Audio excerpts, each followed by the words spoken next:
I've been considering a hot water recirculating pump for a long time, and I finally bought this Watts unit off Amazon for about $100. It's this model. It's the 500800.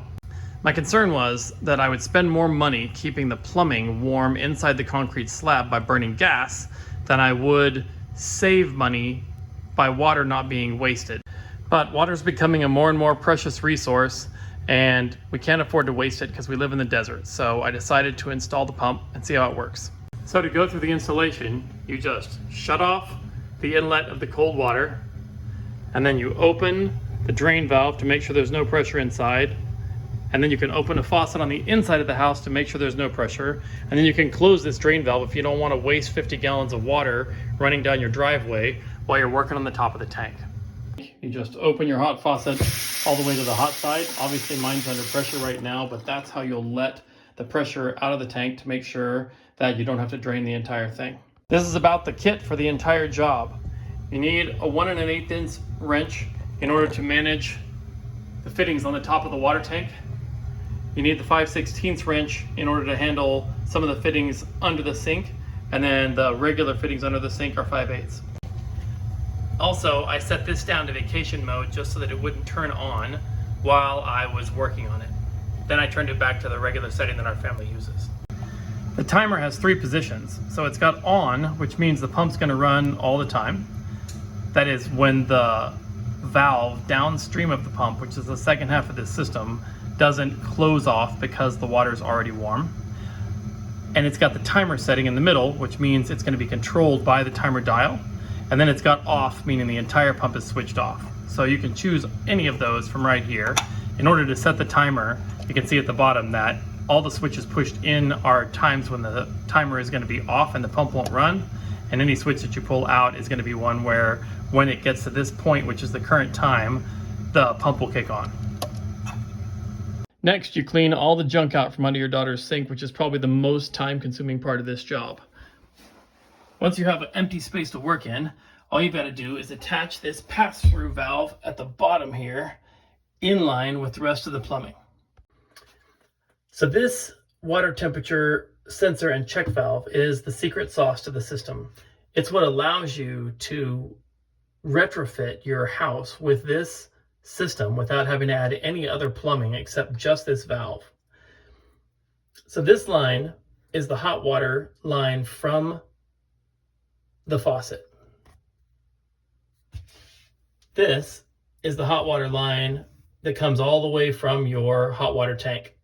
So when the water that's coming in through this line, which will do all the time now as long as the pump is running, reaches this check valve, if the water is not hot yet, so that you will immediately get hot water flowing up to the faucet at this handle, then this valve stays open. And so the water then, the hot water, flows through here and then goes out through the cold water inlet pipe and returns to the hot water heater. So no water is lost. And so the idea is that this water has come from the hot water heater. It was hot when it left, but it's been cooled off by the trip that it took to get here. So it will keep running warm water through that and then keep pushing it back out into the tank this way until the water at this valve is hot enough. And when that happens, this valve will close and the water will stop flowing from the pump. So when you go to attach this, the line that goes up to the hot water of the faucet has a 5/8 fitting right here. That fits right on the valve. So the hot water used to come out of this valve into that fitting and right up to the faucet.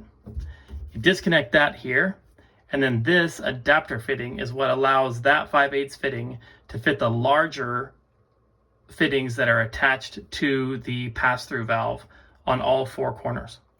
And so you just screw this onto the valve and you screw your 5/8 fitting from the outdoor inlet valve right onto the pass-through valve. And then this is a new hose that comes with the Watts kit. It's got a 5/8 fitting here already and it screws right onto your existing valve, and then it's got the larger fitting down here that matches perfectly with the pass-through valve from Watts. The exact same thing happens on this side, so that you attach the line from the faucet right here. The adapter right there all goes on to the top side of this valve because this is where the water goes up to the faucet. And then you attach the hose they give you on the cold side with the larger fitting down here and the 5/8 fitting, which fits perfectly up there on the faucet. So they say the downside to this system is that because this hot water is coming in here and then going back out the cold line, it causes your cold water to be a little warmer until you open the tap for a minute and cold water runs through and cools it off. So far, I get great hot water immediately from this line, and my water is still very cold at the cold side. I don't see the downside of this at all. Again, the only downside is the energy that I'm using to heat this water all the time as the radiant heat escapes into the area under the sink. You can see it's a pretty tidy installation, and it sits right at the back of the sink, so it's not going to mess up with all that stuff my daughters jam underneath here. If I had this to do over again without taking more fittings off, I would have run this pipe behind this pipe just so that it kept it against the wall automatically. And now I'm going to take 2 of the screws that comes with the kit, and I'm going to put them into this crummy thin little wood panel, but it's going to keep the valve all the way against the sink, and I'm going to lose almost no space to the installation of the whole kit. So I set the switch on the timer to on, so it's running continuously now. It's actually pretty warm. The body of the pump is about the temperature of my hot water. Yeah, so the pump is sitting at 133 degrees. So great. I'm actually losing a little heat out of the pump itself, which is basically coming from the gas that I'm burning. But let's see how it works out inside. So here's a real test to see if we can compare if I'm losing anything by the cold water being warmer because of the pass-through valve. I'm going to use my IR temperature gun, and let's see what we get. Hot water first.